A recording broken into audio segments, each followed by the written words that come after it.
Aujourd'hui, on plonge dans le passé, en 1912, pour voir l'Est du Canada à travers les yeux d'un voyageur américain, un certain Edgar Dupuis. Son carnet de voyage, c'est un portrait brut, sans filtre, d'une nation qui se cherchait. Et dès le départ, Dupuis met carte sur table. Il nous prévient. Il va dire les choses comme il les voit. Cette citation, c'est sa promesse. Une promesse d'honnêteté brutale, qu'il s'agisse de complimenter ou de critiquer le Canada qu'il découvre. En fait, on n'a pas besoin d'attendre longtemps pour voir de quoi il parle. Le conflit central de son livre éclate sous ses yeux, sur le bateau qui l'amène de New York. Il assiste à un débat, à un véritable duel verbal entre deux autres passagers canadiens.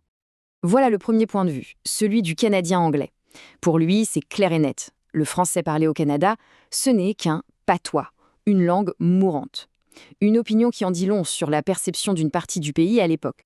La réplique ne se fait pas attendre, et elle est percutante. Le voyageur canadien-français rétorque avec cette phrase qui résume tout. En un instant, la tension fondamentale du Canada, cette tension entre ces deux cultures fondatrices, est exposée. Et Dupuis est là pour tout noter. Alors, le voyage de Dupuis commence pour de bon dans ce qu'il appelle les provinces de langue anglaise. Sa première grande escale, c'est l'Ontario, et disons que ses impressions sont mitigées. Toronto, pour lui, c'est une ville de paradoxe. D'un côté, il admire la beauté, la modernité des quartiers résidentiels. Mais de l'autre, il critique durement le caractère des gens. Il les trouve forts, certes, mais manquant de finesse. Il note cette contradiction assez savoureuse. Il déteste les Américains, mais en même temps, il copie leurs pires défauts. Bref, pour lui, Toronto est le cœur de l'intolérance du pays. Et cette citation, elle est parfaite pour illustrer son sentiment. C'est un peu l'équivalent de « c'est l'hôpital qui se moque de la charité ». Dupuis voit une énorme hypocrisie dans la façon dont le Canada anglais juge le Québec sans voir ses propres failles. Dupuis ne s'arrête pas aux impressions. Il regarde les chiffres et il tombe sur ce qu'il appelle un fait déplorable. Regardez ça. Pendant que les villes de l'Ontario explosent, les campagnes se vident. C'est un véritable exode rural. Et pour lui, c'est un très mauvais signe pour l'avenir de la province. Son analyse des maritimes n'est pas plus tendre, le Nouveau-Brunswick, la Nouvelle-Écosse. Il voit des provinces magnifiques, pleines de potentiel, mais comme endormies, coincées dans leur passé et freinées par une sorte d'orgueil qui les empêche d'avancer. Et puis, le voyageur arrive au Québec. Et là, le ton de son récit change du tout au tout.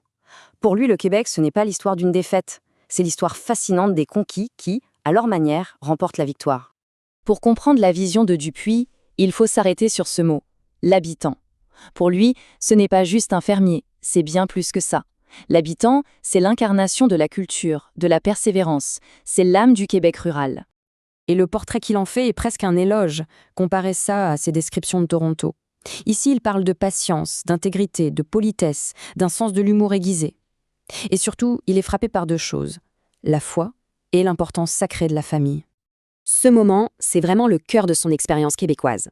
Il passe une veillée du Nouvel An dans une famille et assiste à la bénédiction des enfants par le patriarche. Et c'est là qu'il entend cette phrase. Pour Dupuis, tout est dit.